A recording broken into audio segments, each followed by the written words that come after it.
Hello everybody, I'm Matthew Hines and I'm running for the United States Congress in Washington State. Right now I'm standing outside of a gathering dedicated to educating people about this vaccination, about this coronavirus, and what's really going on. Right now there's a huge turnout here in Woodinville, Washington, and we are here as guests of the Seattle Truth Network.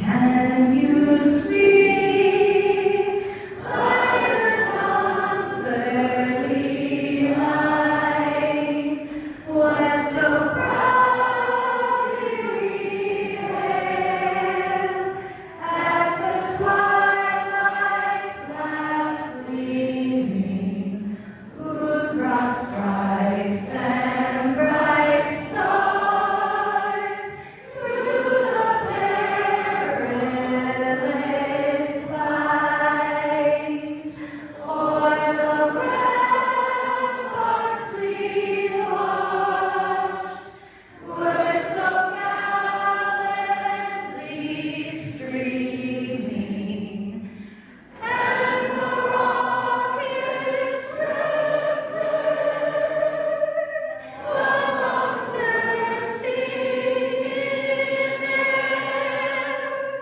gave proof through the night that our flag was still there. Oh, say does that star-spangled banner wave o'er the lands of me?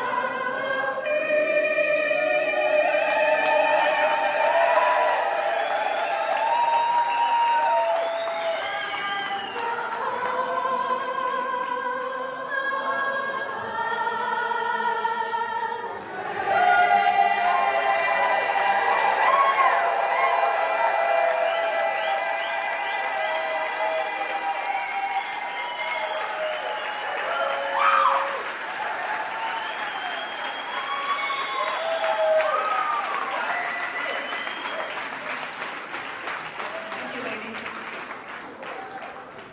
That was beautiful.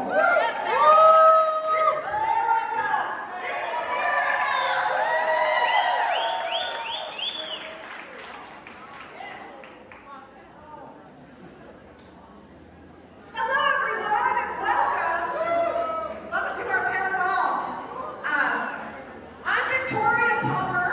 Many of you know me. I'm the founder of the March for Freedom volunteer organization.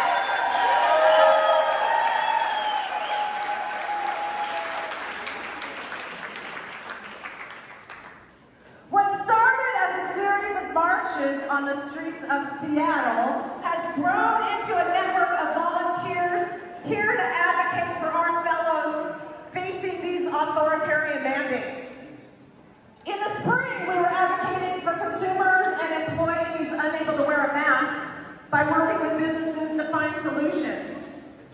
We continue our role as volunteers here to support anyone faced with mandatory vaccination.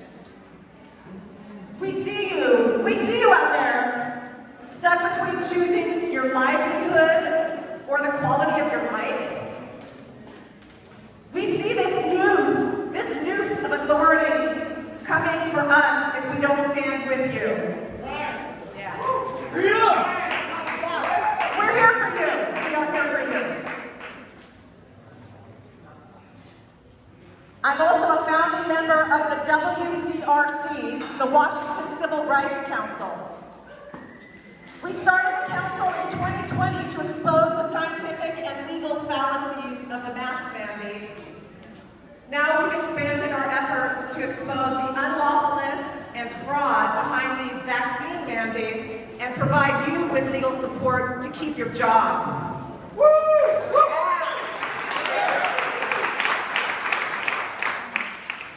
So the two groups are distinct, but the March for Freedom website was ready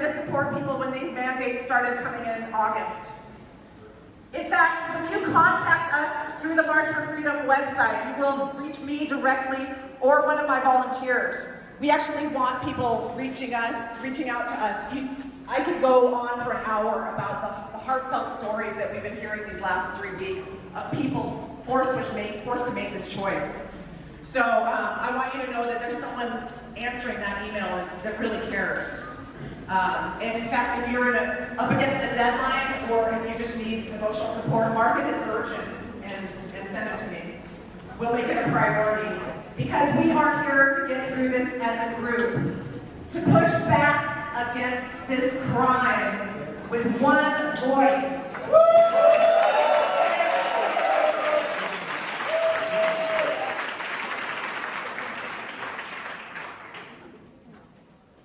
All right, let's begin our program. Please take a moment to silence your cell phones if you haven't already. And we're asking everyone to hold their questions until the end. There will be a question and answer period. Also, restrooms are over there, and there's extra restrooms over by the cafe. And we will not have bathroom breaks, so just use them whenever you need to. All right, we will, in our program, we'll be opening with our legal educators, Dan and Aaron, followed by our expert witness, who's going to blow the lid off this fraud.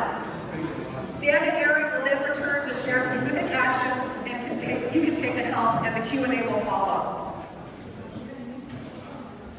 On that note, let's welcome our dynamic duo, Dan and Aaron.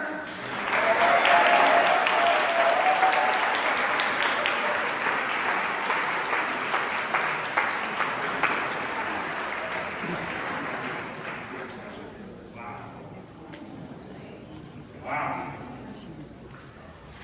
It's been a wild ride, hasn't it? And I think the hardest part of knowing the truth is still having to swim around in the ignorance and the ridiculousness. Am I right? You know, I don't know how many 7-point conversations I've actually had with people that didn't have any logic.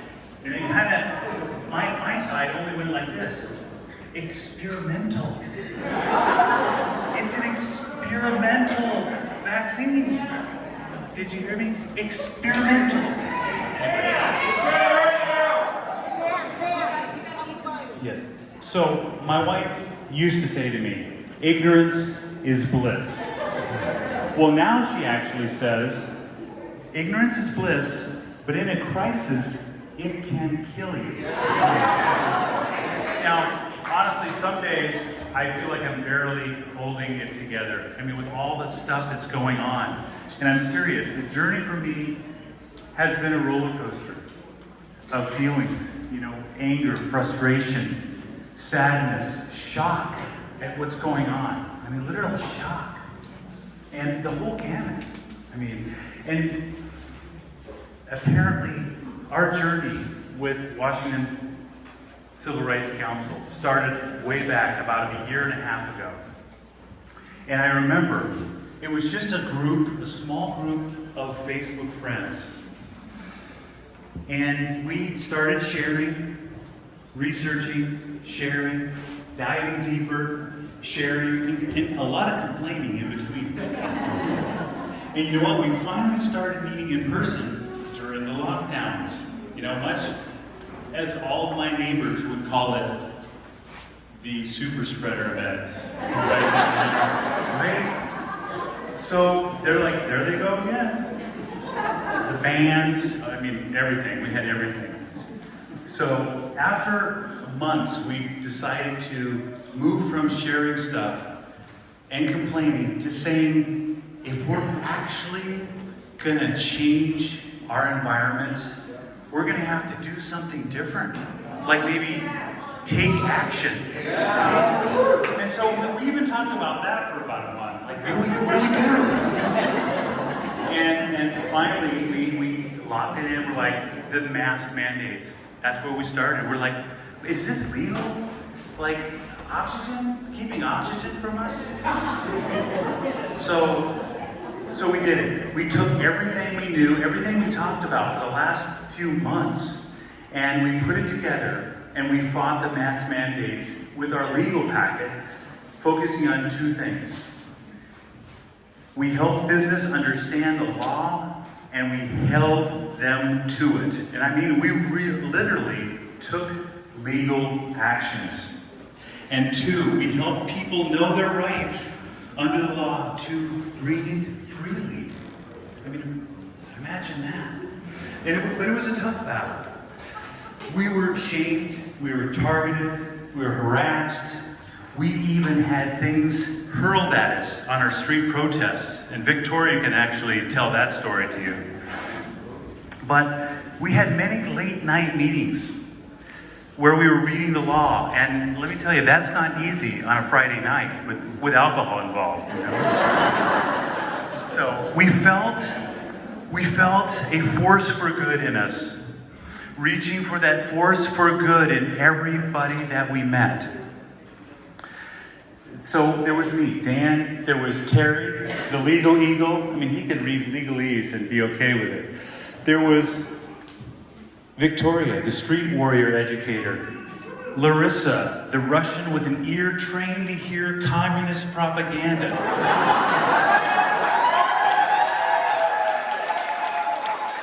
From a mile away. Because she lived it. She lived it. Then we had Michael, the brainstormer, and our sound guy, talented. And we had our recent powerhouses, Aaron, Asmith, Jana, Megan, and Stephanie. And my personal favorite, my support hero, and my wife, Karen.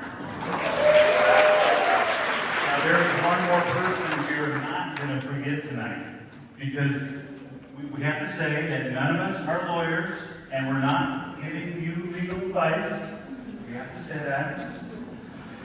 But that's a legal dynamo. And he's a licensed federal lawyer, and he's on our team who writes these documents that we have for you, and who coaches us on the strategies that we can share with you. His name is Louis Iwi, and he has been licensed by the courts. He originally started practicing law with the federal tribal courts, and now he specializes in criminal law and civil rights law, helping pro se litigants. Now, Louis has established a 90% win rate. At trial, between interviews, at trial, handling cases other attorneys may not even take on. He's been interviewed by many national TV and radio shows, including InfoWars and Stu Peters. We're lucky to have him. Lots of his lawyer friends in the legal arena have a nickname for him. They call him the Code Breaker. Yes, for a reason.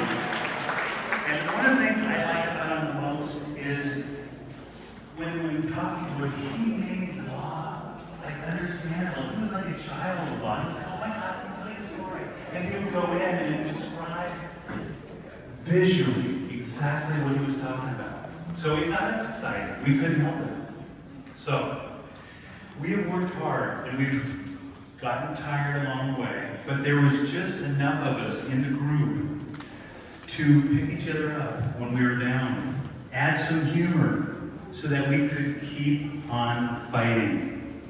And we've been fighting. We need to recognize it. It's not here, but we'll tell you. Okay. We have been fighting intensely for 17 months.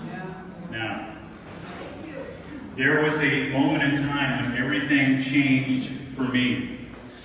And you know those moments where the turning points of life kind of make things solidify a little bit. And for me, it was just this last April 17th when my father passed away just a few weeks after his Moderna vaccine. Even after all my pleading, all my emails, attachments, conversations about the risks, he took the shot. He was intelligent, Coast Guard, patriot, engineer type, but he still got the shot. And basically he wanted to travel up here to visit me from California. And he thought that he had to do that as part of that journey. So, but I'll never forget when the cardiologist called me the very next day. The first question out of her mouth was, "Hey, did your dad get the vaccine?" And based on what I knew about vaccines, I almost lost it before asking, "Well, yes, but why do you ask?" And she said, "Well, off the record, right? We are seeing more and more accelerated tissue damage around the heart, and it's not normal." And then she finished, after a little bit further, saying, "Your family might be interested in getting an autopsy." I'm like, okay, maybe she's on my side, our side, So after that, I was galvanized. I had fire in me to really fight. And that's where I sat down with my wife and we discussed it. We decided that I would quit my job for 40 days, go into savings if we have to, and throw everything we had at this crisis, this humanitarian crisis. Now, just this last week, I had to go to the mortuary to get the order of death certificates of my father. And I took the opportunity to ask them, "Hey, are you seeing any increase in deaths after the vaccine was being administered?" They said, sheepishly, yes, they did. A big increase after the vaccine rollout. So all of us are going all out here in this group. And we try to get in front of as many people as we can. Wonderful people like you. Because it's you that keeps us going. People out there need to be heard, need to be told this information. Now, there is an elephant in the room, and you guys have heard this elephant. It's the COVID vaccine and its horrific statistics. Now, this comes from the VAERS report. U.S. numbers, 701,559 adverse events, 60,000 and some odd hospitalizations in the United States, 80,393 urgent care, 6,000 plus heart attacks, 5,000 myocarditis, 1,862 miscarriages, disabled, 14,925 deaths. And you know what? That's the VAERS report, and they say only about 10% actually gets recorded in the VAERS report. And actually Harvard back in 2010 said only 1% actually gets. So add 2 zeros to those numbers. So that's why we're here. We got to reduce this. But basically, all of this stuff that we were doing came down to this beautiful place where we, in our heads, in our hearts, it led us to this big question: what right do we have to decide what we do with our bodies? Right? It led us to the law of all places. And did we find the law? Oh my God, we found lots of it. So, the early spirit of America defined the law around the freedom to choose. Imagine that. We found again and again over the last 16 months that the law protects our health and our rights without a doubt. And protects us from, guess what? A tyrannical government. It's there. It's there. And you know what's even more interesting is there's a thin red thread that stretches all the way back to our beginnings of our country. With our founding fathers, you can find all these things in the U.S. Constitution, the state constitutions, the freedom. These things like the freedom to choose, protection of property, our castle, our temple, body autonomy, all these things. It is there in black and white. That is why our tagline became, in health, the law is on our side. Now, interesting note, that none of this, right to choose, right to decline vaccinations, is ever shared, ever explained by our own government or health officials. These entities were designed to protect us. And what? They're quiet. They're really quiet, aren't they? Darn right they're quiet. Why are they so quiet? You don't think that a local politician, not one of them, would help protect their own people that they swear to uphold and protect and represent? Basically, they need to bring up informed consent laws, search and seizure laws, medical exemption laws, religious exemption laws. Maybe just one word about rights under the law? No. Quiet. Just crickets.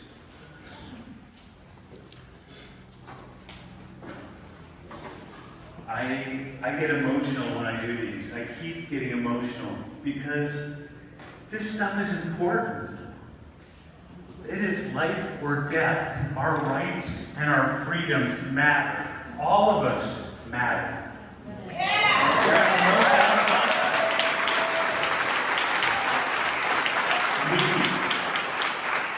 We are having a humanitarian crisis with our own state government.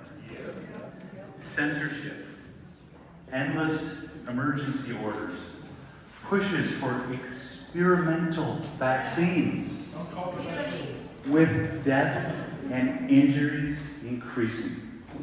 Now, I don't know if your hairs on the back of your neck are standing up, or maybe your spider senses are going into overload. But I can only imagine what it was like for our forefathers. What they had, the same kind of experience leading up to 1776.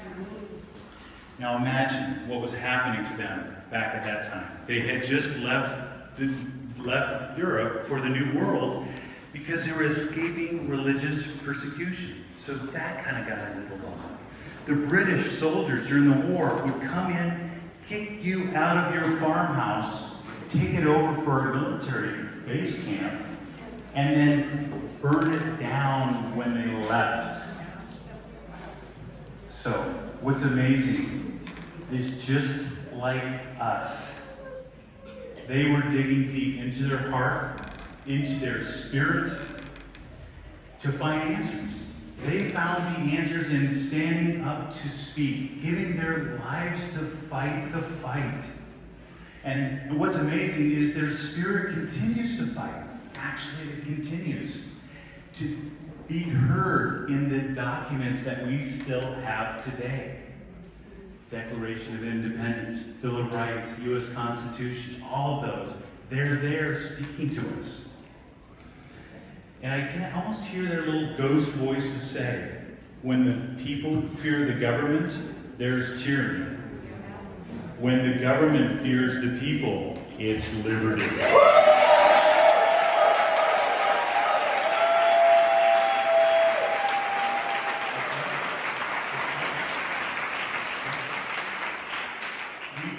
Experiencing another 1776. Our early Americans predicted it all and protected us in the written words that defend our rights. Now that's what Aaron will be sharing with you. Where these legal frameworks about our rights come from. Okay, thank you, Dan.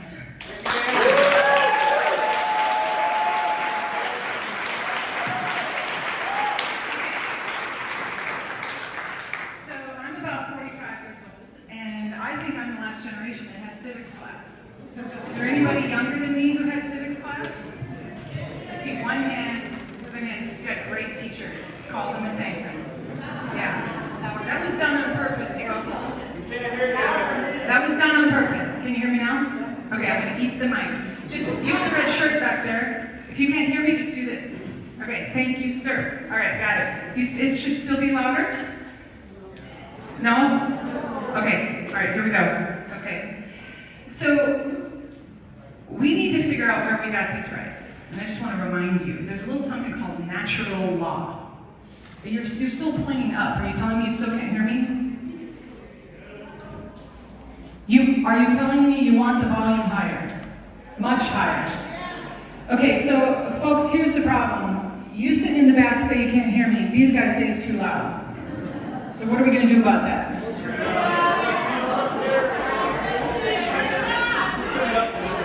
Okay, you guys going to be okay if we turn it up a little? Okay, so I'm going to try to speak in my lower register like this. Sing it, lady, sing it! So natural law is a philosophy. I want you to think Plato, Aristotle. Okay? We're in our head right now. We're not in our heart yet. We're not in our spirit. We're in our head. So natural law says that humans have certain inalienable rights. Do you guys actually know what that word is? Because we bandy it around a lot. But do we know what it means? It means that which you cannot surrender. Okay? You can't give it to anybody else. So natural law is a theory that Plato and Aristotle said we have moral values, responsibilities, and rights that just come with the territory of being human. It's like our consciousness, our heart. We're born that way. Who's that? Lady Gaga? I'm born that way. I know right and wrong, right? I know the difference between right and wrong. So I like to say that natural law was sort of born the moment there were two people on earth who had to learn to get along with each other. If you're Christian, you might say natural law was born in the Garden of Eden, right? Okay, now, there's another lens that we can use to think about natural law, and that would be through our spirituality.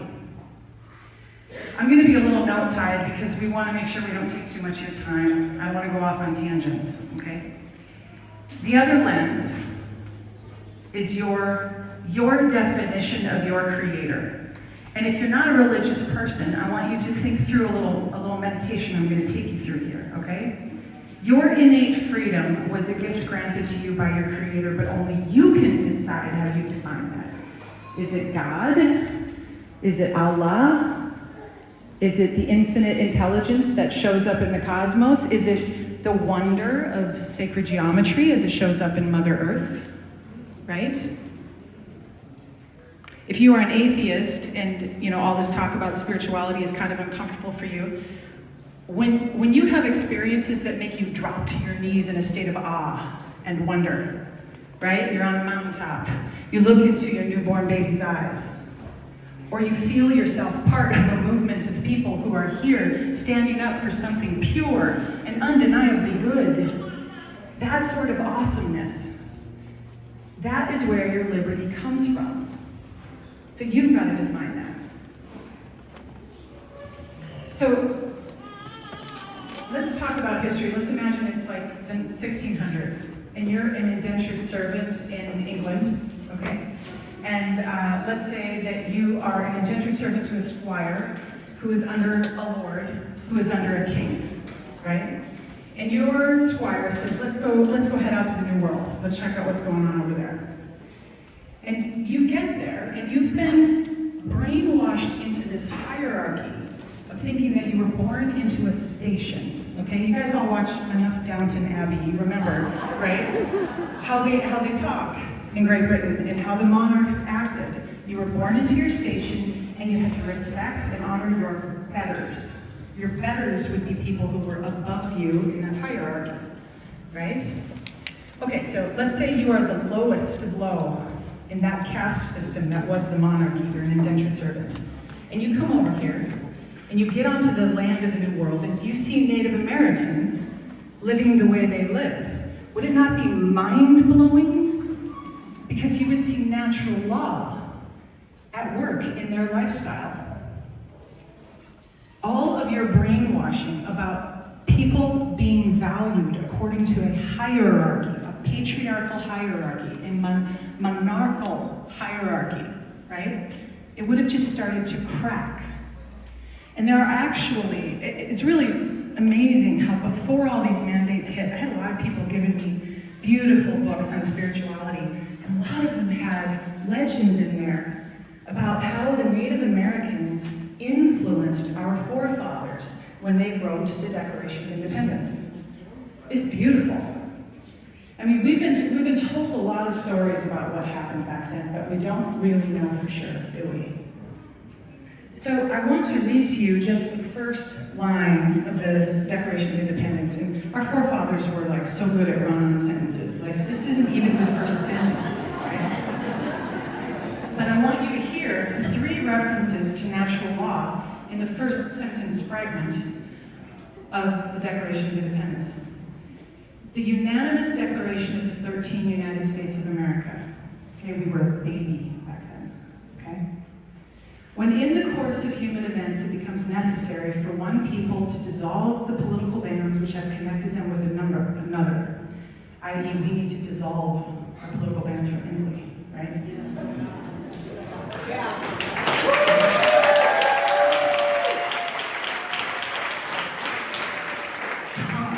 They do a lot of commas in the Declaration, okay?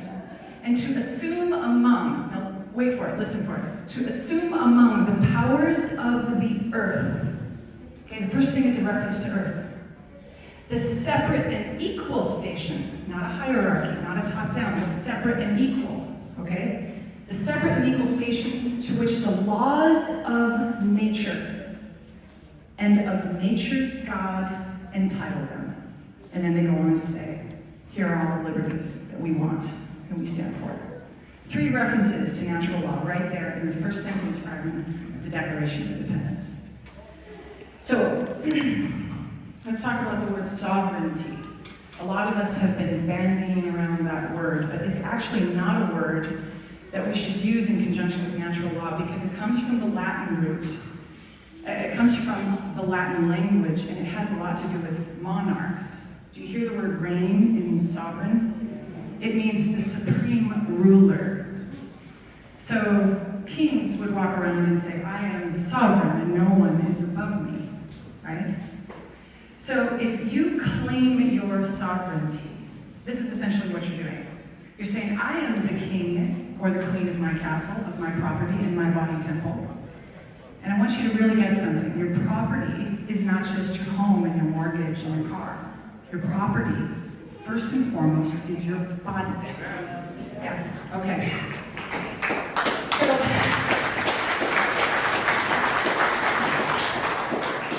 there's only one instance in which you can legally give away your sovereignty.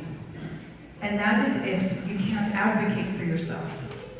Like you're in a coma, or you're sedated and on a ventilator. Some of you asked, how are lawyers doing?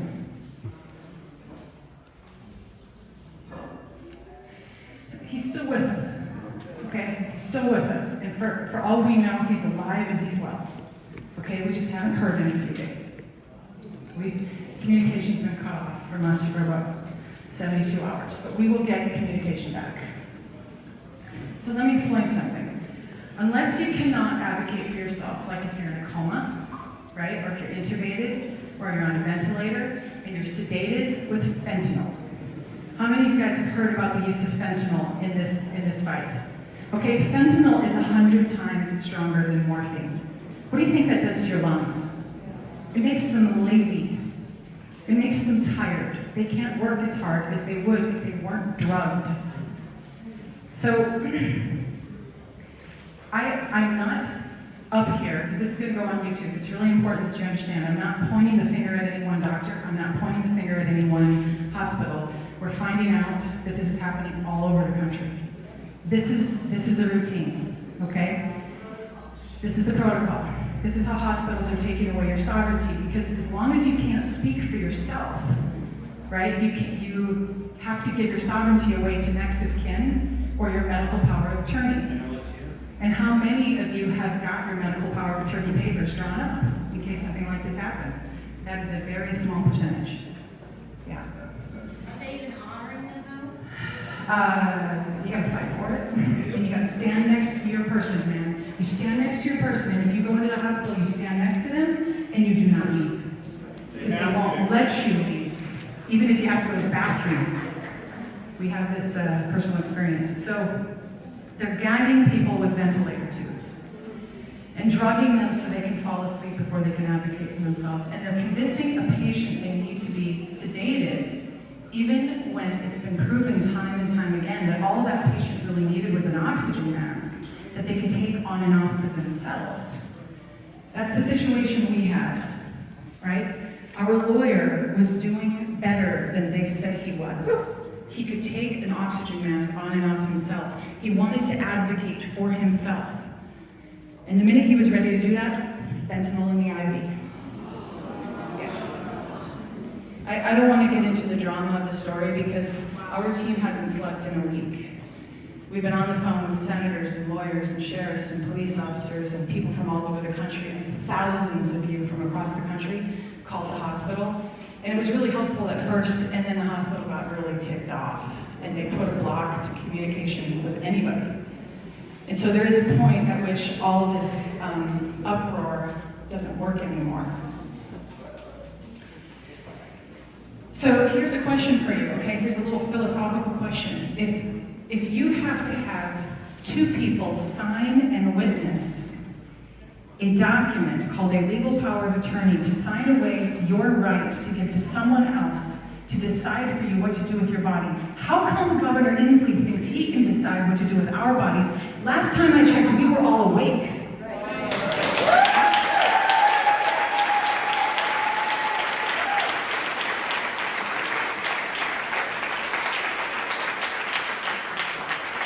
So we're not in a coma, right? Unless we're all binge watching Netflix. But that's the clincher right there, people. We didn't sign away medical power of attorney to that man, or the Department of Health, or L&I, or the CDC, or anybody who actually doesn't have any legal authority to tell us what to do. So think about the masks. Were those possibly a metaphorical gag to get us to feel ready to comply? Okay, so I thought about this the other day. In the last 20 years, do you think maybe we have fought harder for animals' rights than we have our own? If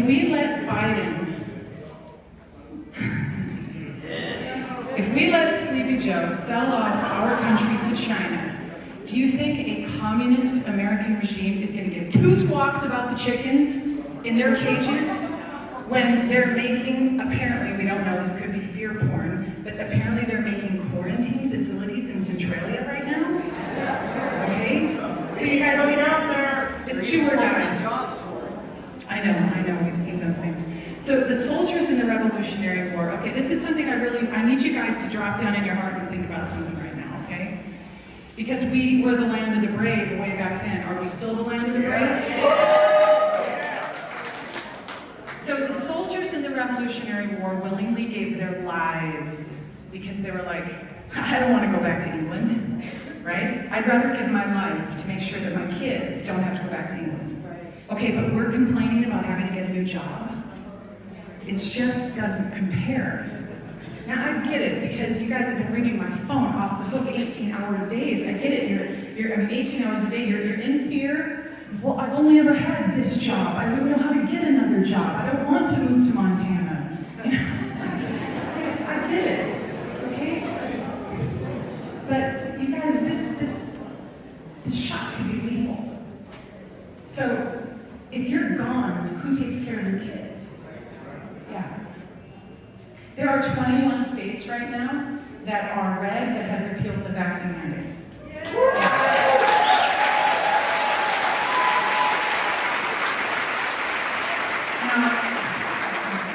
Think about something.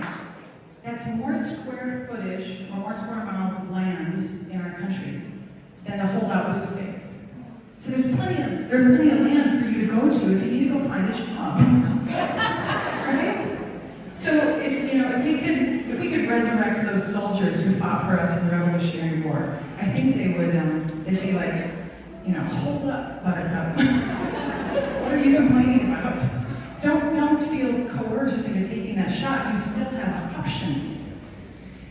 So I want to tell you that we've heard a lot of stories from people who are patriots who decided to stand up right away and say, I'm now taking the shot. And Some of them lost their jobs. Do you guys know Greg Anderson? Asmith, am I saying his name correctly? Greg Anderson, who was the police officer? Yes. Yeah. I was just on his podcast last week. It'll be out soon. Greg Anderson, you know the story of him. He was a police officer. He put a video up on YouTube, and basically the essence of his video was, hell no, like this is dumb, we're not doing this. And apparently his chief and the fellow police officers were like, dude, we're with you, but you gotta take that down or you're gonna lose your job. And he said, I just told everybody to stand up for their rights. I can't lose my spine and take it down now. Why would I do that? So they're like, okay, see ya, and they fired him. Now he owned a little gym that was like a little side project on the side. It was a hobby. And I said to him, I said, Greg, do you think there were times when you were a cop on the beat when you said to yourself, I'd really rather be in the gym anyway? And he's like, of course. So what happens? Patriots came in droves to his gym, and now his gym has 3 times bigger.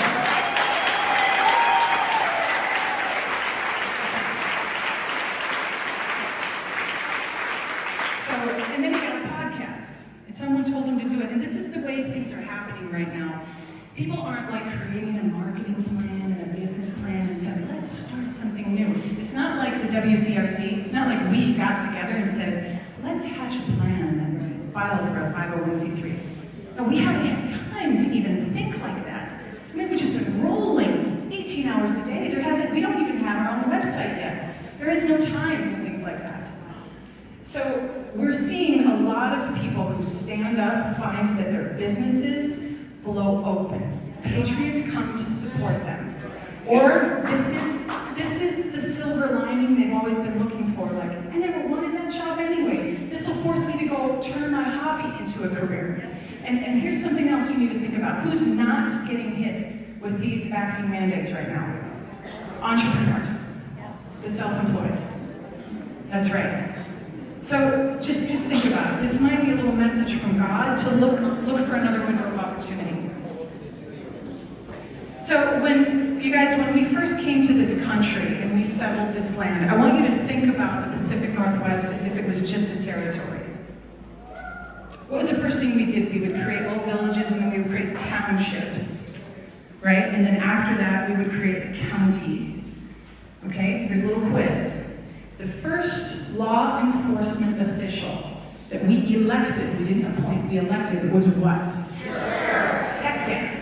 Okay, did you guys know that the sheriff is still the highest authority in the land?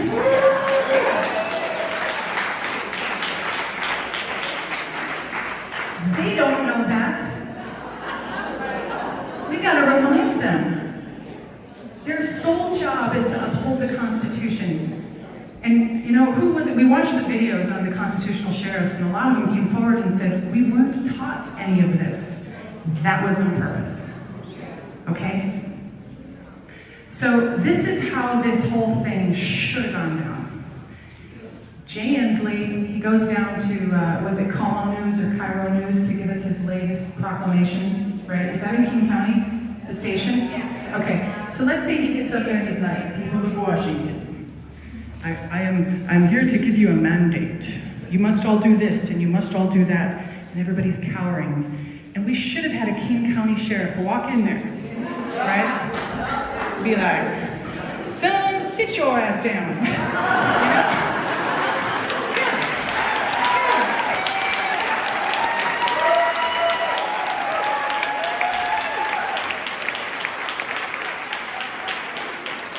Because our sheriffs would have had the right to do that.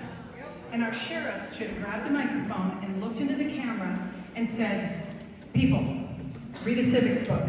A mandate is not a law. Right? A proclamation is just him pontificating. Okay? You don't have to. If you're a business owner, there is nothing in his legal authority to enforce that. And Carl is going to give you all the laws to help you understand that, so that you feel emblazoned and emboldened with the ability to stand up to LNI and DOH, and we will explain to you how. We will teach you how to stand up, okay? This is kind of like a massive citizen's arrest. is what we're about to do.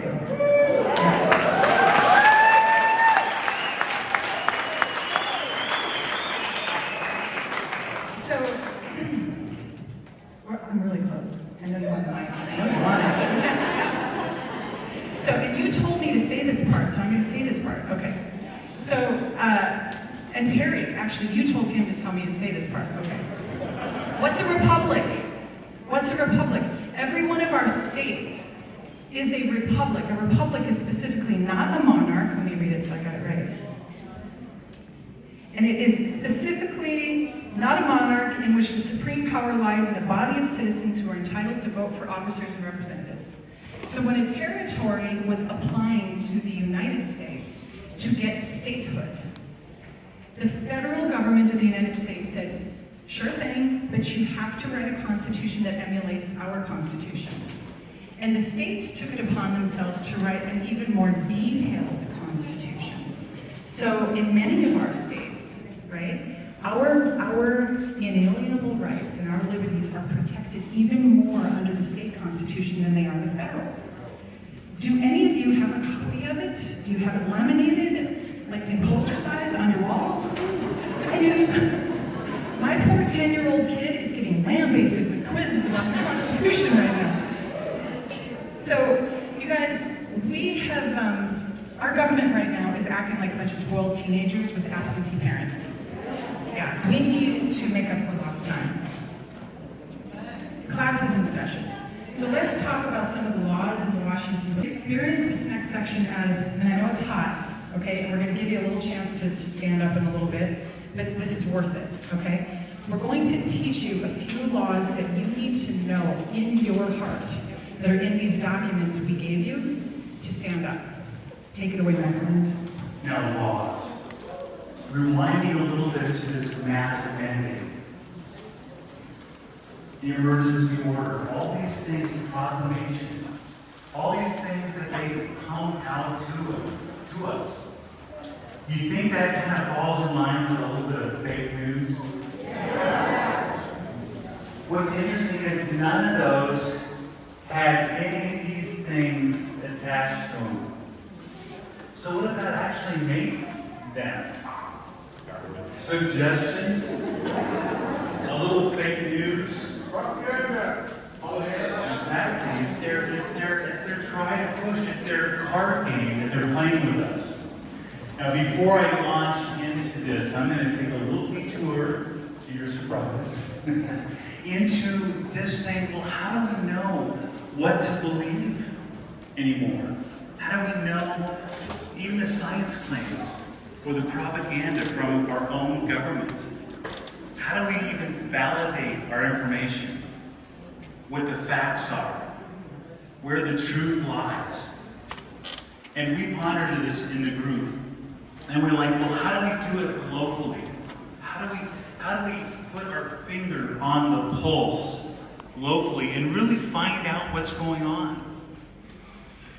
Well, my dad would tell me, after watching so many spy movies over the years with me, that was our tradition. Every year we'd get into a new James Bond movie. And he would say, connect the dots. Find the patterns. Go to the source of information. And that's what I did. That's what all of us did. We talked about this. And we're like, well, what does that mean? What does that actually mean? So every sheriff I saw out there, I'm like, oh my gosh, hey, if it was convenient, I'd go after him and like, hey, can I ask you a couple questions?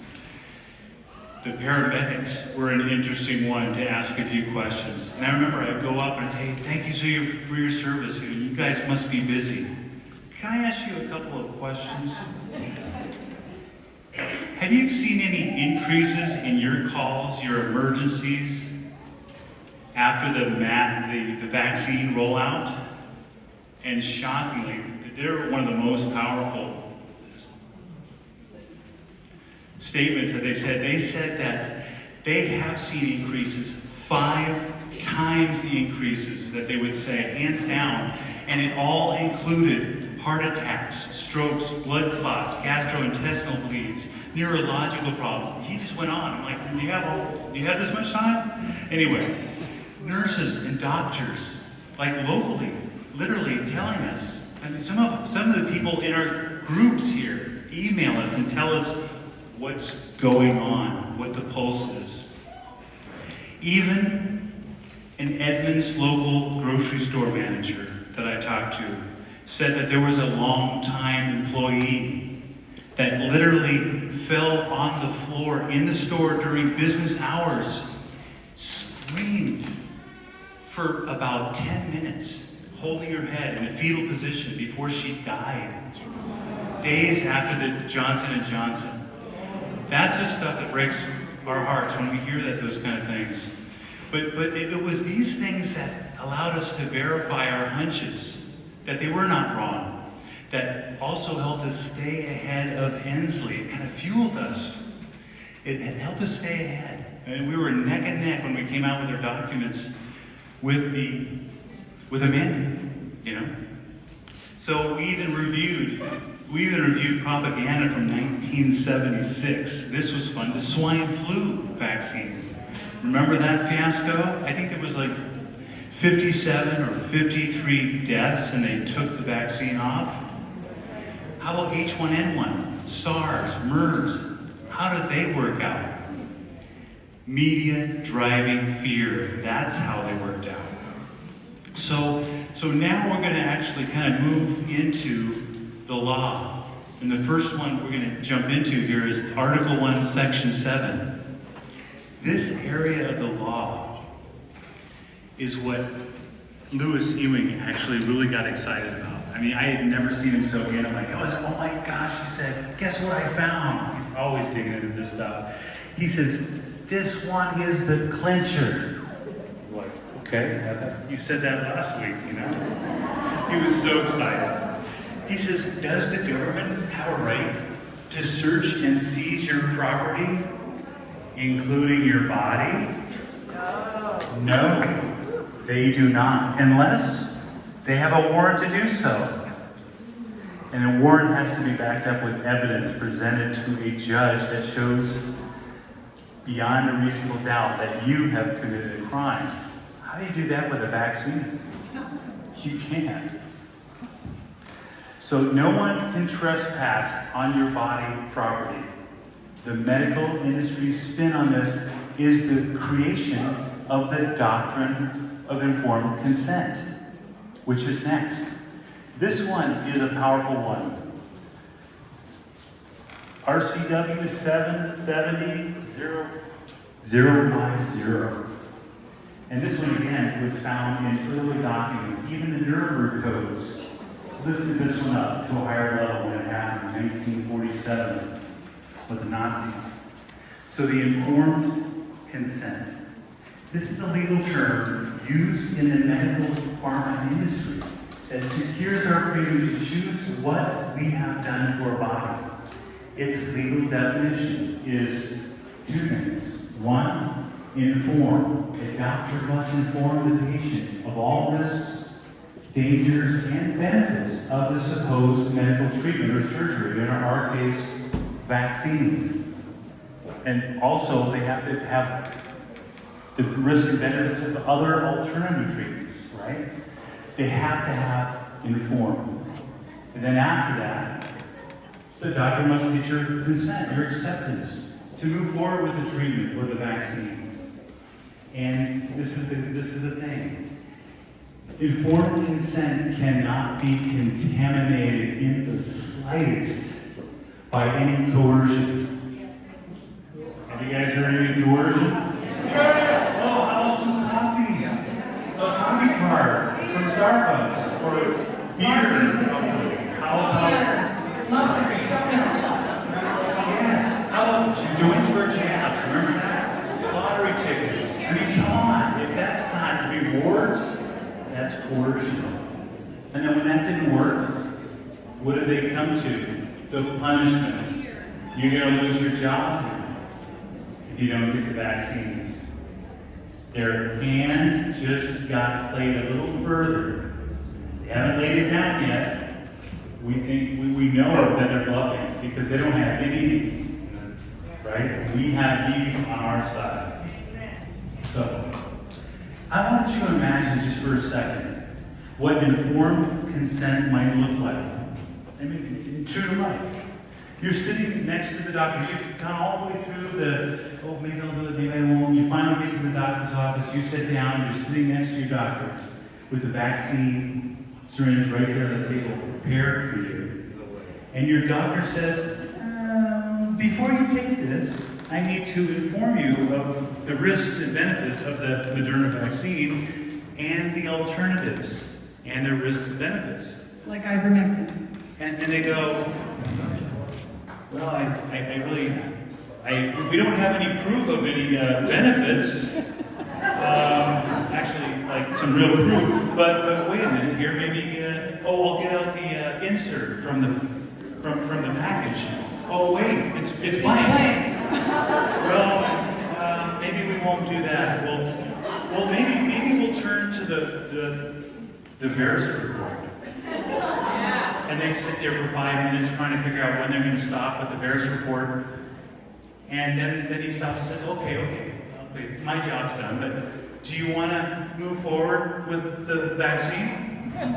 Hell no. No, I do not consent. So that's informed consent. Okay, Next one. all right, so we're getting the nod that people are hot, we gotta go faster. So I'm gonna start speaking really fast, you guys listen fast. Okay, the next law that you have to understand, it's on every state constitution, okay? It's called the Separation of Powers Doctrine. This one you should have remembered from 4th grade civics class. It's called our checks and balances, right? 3 parts of government. Does the executive branch, are they able to make law? No. Who is Inslee? Yes. So he can't make law. No. Okay. Has Congress been in session often enough? They're supposed to be in session every 30 days to determine if we're actually in a state of emergency. Have they been doing that? No. Carl's going to tell you some more about that. It's some pretty exciting stuff. Okay, so I want you to know something. The only thing that has a law, there is a law, has an RCW code next to it. RCW stands for Revised Code of Washington, or it's going to have a WAC code next to it that stands for Washington Administrative Code. Proclamations and mandates are not codes, they're suggestions. Okay, so I had a friend come off the plane from Vegas yesterday, and she said, Aaron, we were in the plane, and the stewardess got on the microphone and said, ladies and gentlemen, put on your masks, it's federal law. Do you remember Congress passing a law that was supposed to wear masks? Hell no. Okay, so the non-delegation doctrine. Okay, this is really interesting for any of you who are employers who are being told that you have to enforce this on your employees. You can't receive power from someone who never had it to begin with. Okay?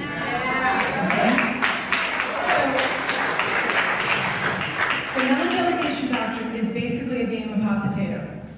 Inslee is saying, I don't actually have the power to enforce this. So is Biden, by the way. Biden is saying, let's just let the corporations deal with this because I'm trying to be the good guy. All right?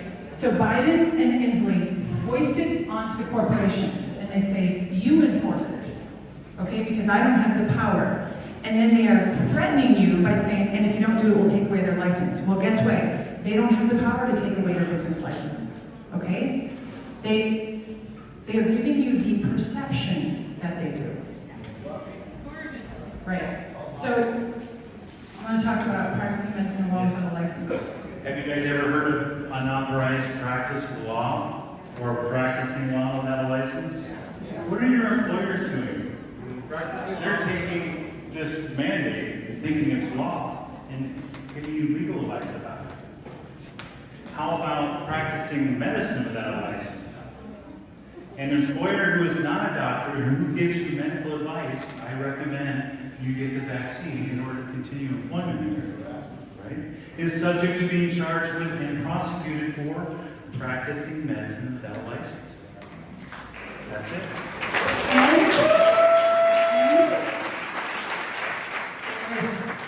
Assault and battery. Yes. You can charge them with assault and battery if they force you to take the vaccine. Okay, all right. Okay, so we're going to talk about liability. Do you want me to talk about that? We kind of did that. You guys, you understand this is shifting liability. The vaccines, right? Not a vaccine. The experimental gene therapies, okay? As long as it's under the EUA, they aren't liable. And we don't even need to get into how all the other vaccines that have come before this one aren't liable for their damages they create, because they created their own vaccine court, okay? So if the vaccine manufacturers are not liable for the hurt that they cause, and Inslee's not liable, where is he foisting the liability? Yes. So basically our message to employers is be less afraid of Inslee and his mandates and be more afraid of having a savvy employee who sues you. Okay? All right, so we need to do a little quick word on, is the vaccine actually authorized? I want to see if I can explain this to you. There's two legal versions of the vaccine, Comirnaty and the one that's out there on the market. They authorized Comirnaty, and then they said, you know, in the tiny fine print in the legalese word salad that none of you understood, it's not going to be on the market until 2023. So do you see what they did? The media goes, it's authorized. No, it's not authorized. Its future self in 2023 is authorized. But the one that you have access to on the market is still under EUA. Why? So they can be exonerated from liability, but you think it's authorized. Okay. This is, by the way, this is how the Army can get out. This is their legal loophole. Everybody's upset about the military being mandated right now, right? Well, the letter that was dropped to them, they messed up. They said, you are mandated to take the authorized vaccine.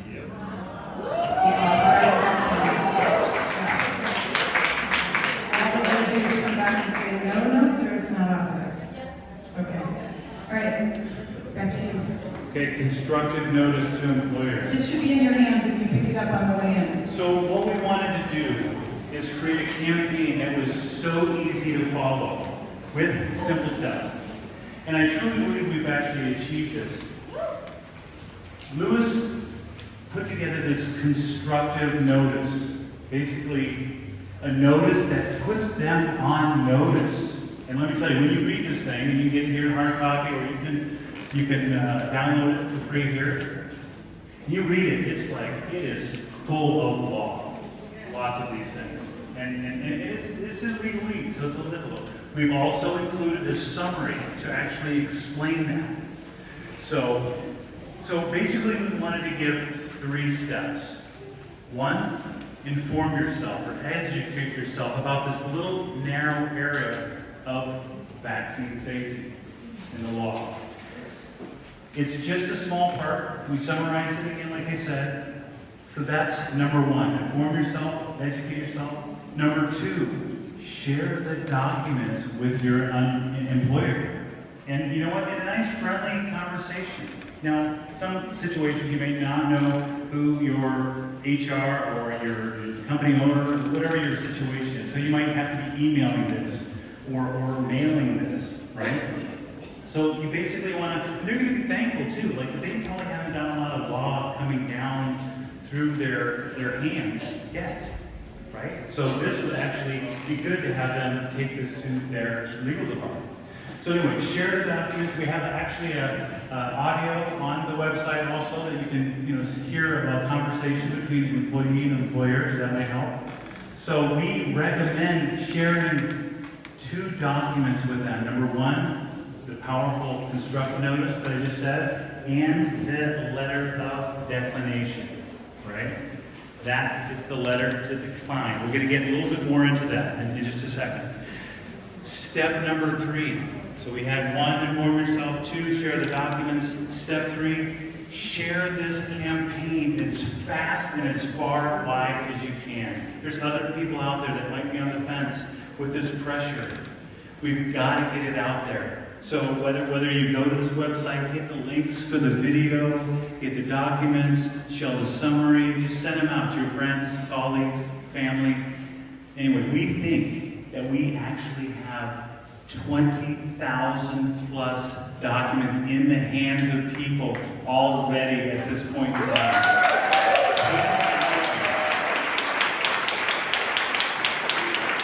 Okay. And we talked about folks, you listening? Okay, statement of declination, hold it up. Do you have it in your hands?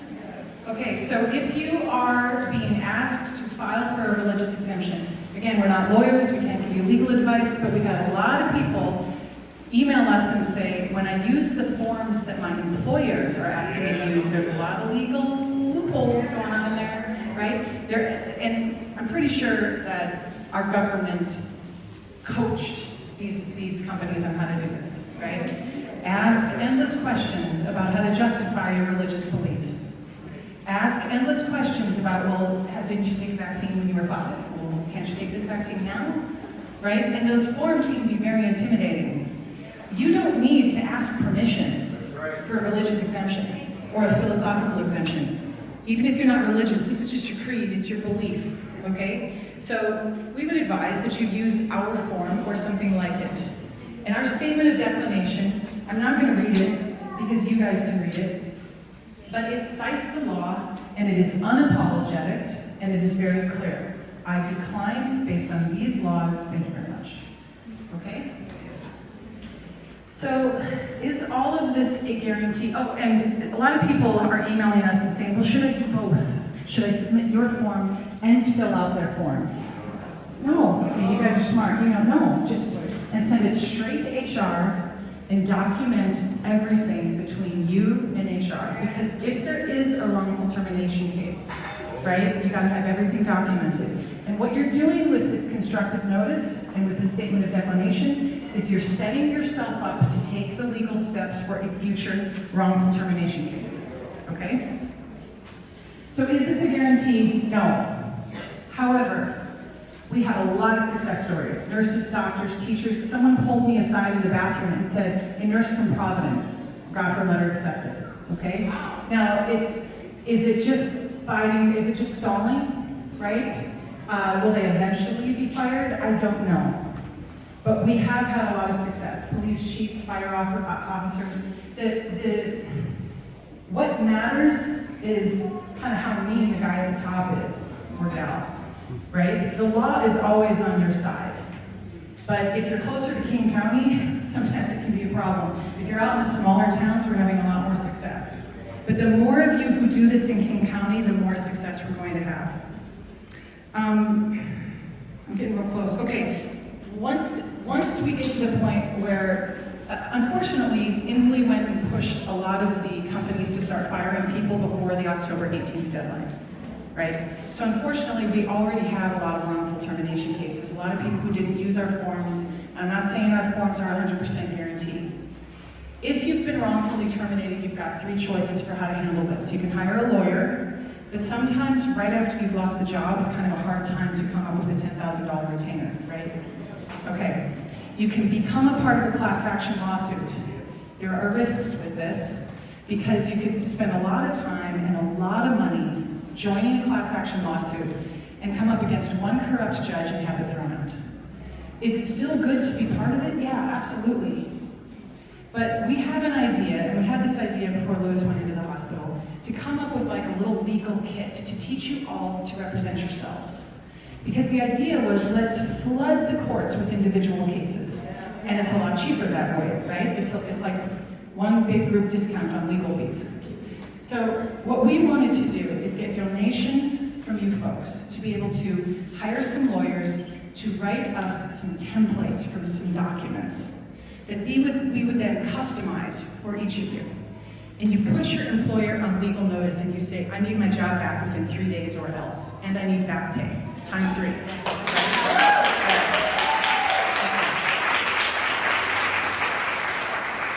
And we will be with you along the way. We just get these first forms submitted, and then if we need to take the next steps, we'll teach you how to do it. We're still learning how to do it. We need help from more lawyers to teach us how to do it, but we're going to try to stay pacing with you, okay? We're all in this together. So, and the little legal kits that we were going to try to put together for you guys to teach you how to do it, we're going to try to do it for under $100 a piece. So, I mean, it's really affordable for people who just lost their jobs. And what you need to do is get on our email list so that when we have these things, we can get them out to you. But if you ever have questions, wcrc@protonmail.com, that's how you get a hold of us. Okay. Real quick, strategies for employers. I'm going to burn through this really quick. Strategies for employers. Now, I don't think most employers want to fire their employees, right? No matter what the reason. But employers are in a tough situation. Now, is there anyone out there that gets their license to practice from the state? Anyone? Yeah.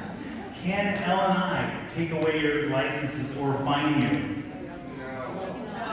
When you apply for your business license or your license to practice medicine or massage therapy or whatever it is you do, did you sign a contract to get that license? No. Yes, you did. It was part of the application, actually. That becomes a contract. So, if the state boards who provided these licenses for you to demand these mandates as a condition of your employees keeping their employment, are they sort of like retroactively trying to amend your contract? Might these state boards be in a breach of contract? If thousands of business owners write back right now to the L&I, or these state boards, or whoever is threatening to fine them, or essentially say, basically, if they just say, prove to us where in our contract with you does it say that we're mandated to do this. And I want you to share it in writing. And while you're at it, prove to us in writing that you'll take on the liability if we have any vaccine injured employees. Huge. This is huge.